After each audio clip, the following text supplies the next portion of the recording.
নমস্কার বন্ধুরা, আমি নিবেদিতা আজ হাজির হয়েছি একটি দারুণ স্বাদের রেসিপি নিয়ে। আজকের রেসিপি সম্পূর্ণ নিরামিষ ব্রেড টোস্ট। যারা পুরোপুরি ভেজিটেরিয়ান তাদের জন্য রইল আজকের এই রেসিপি। নিরামিষ হলেও এর টেস্ট কিন্তু হয় অসাধারণ।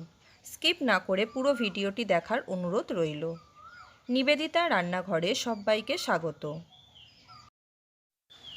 ব্রেড টোস্ট বানানোর জন্য আমি এখানে একটি প্যান ভালোভাবে গরম করে নিয়েছি। তার মধ্যে আমি পাউরুটিগুলো খুব ভালোভাবে সেঁকে নেব। গ্যাসের ফ্লেম মিডিয়াম টু হাইতে রেখে পাউরুটিগুলো সেঁকে নিতে হবে। একটা পিঠ ভালোভাবে সেঁকে নেওয়া হয়ে গেছে, অপর পিঠটি উল্টে দেব সেঁকে নেওয়ার জন্য। পাউরুটিগুলো ভালো করে সেঁকে নেওয়া হয়ে গেছে। এবারে এগুলো আমি প্যান থেকে তুলে অন্য একটি পাত্রের মধ্যে রেখে দেব। একইভাবে বেশ কয়েকটি পাউরুটি আমি সেঁকে নিয়েছি। আমরা তো বেশিরভাগ সময় ডিম দিয়ে ব্রেড টোস্ট বানিয়ে থাকি। আপনাদের কাছে অনুরোধ করব এই পদ্ধতিতে একবার নিরামিষ টোস্ট বানাতে। আশা করি আপনাদের ভালো লাগবে। সবকটি ব্রেড আমাদের সেঁকে নেওয়া হয়ে গেছে। এবারে আমি একটি ছুরির সাহায্যে পাউরুটির মাঝ বরাবর আড়াআড়িভাবে কেটে নেব। আপনারা চাইলে পাউরুটিগুলোকে কোনাকুনিভাবেও কেটে নিতে পারেন। সবকটি পাউরুটি আমি একই সাইজ করে কেটে নিয়েছি। অন্যদিকে আমি একটি মিক্সিং জার নিয়ে নিয়েছি। তার মধ্যে দিয়ে দিয়েছি টুকরো করে কেটে রাখা টমেটো, আর দিয়েছি দুটো কাঁচা লঙ্কা। ঝাল অবশ্যই স্বাদ বুঝে ব্যবহার করবেন। পেস্টটা এখানে তৈরি করা হয়ে গেছে। এবারে মিক্সিং জার থেকে পেস্টটা আমি একটি মিক্সিং বোলের মধ্যে ঢেলে নেব। এবারে এর মধ্যে আমি দিয়ে দেব 2 টেবিল চামচ কর্নফ্লাওয়ার।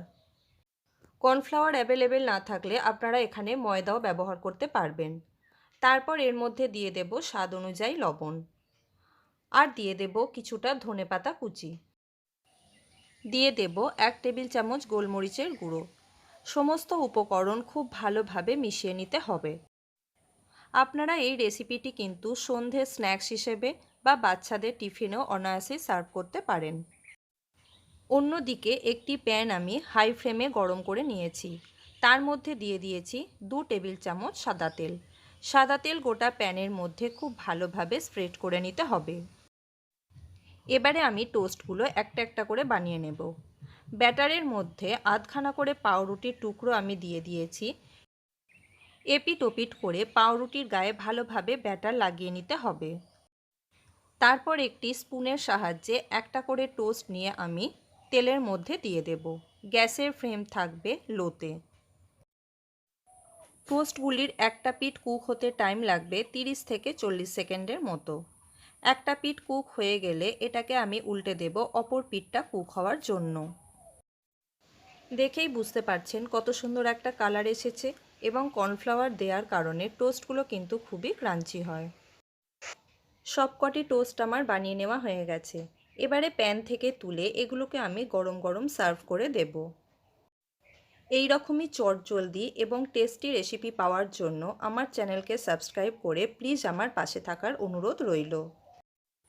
পাশে থাকা বেল বাটনটি অবশ্যই প্রেস করে রাখবেন, যাতে আমি নতুন ভিডিও আপলোড করার সাথে সাথে আপনার কাছে নোটিফিকেশান পৌঁছে যায়। আশা করি আজকে আমার এই স্ন্যাক্স রেসিপিটি আপনাদের ভালো লেগেছে।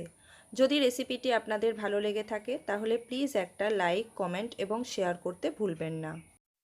আজ এই পর্যন্তই। ফিরে আসবো নতুন কোনো ভিডিও নিয়ে। ততক্ষণ ভালো থাকবেন, সুস্থ থাকবেন।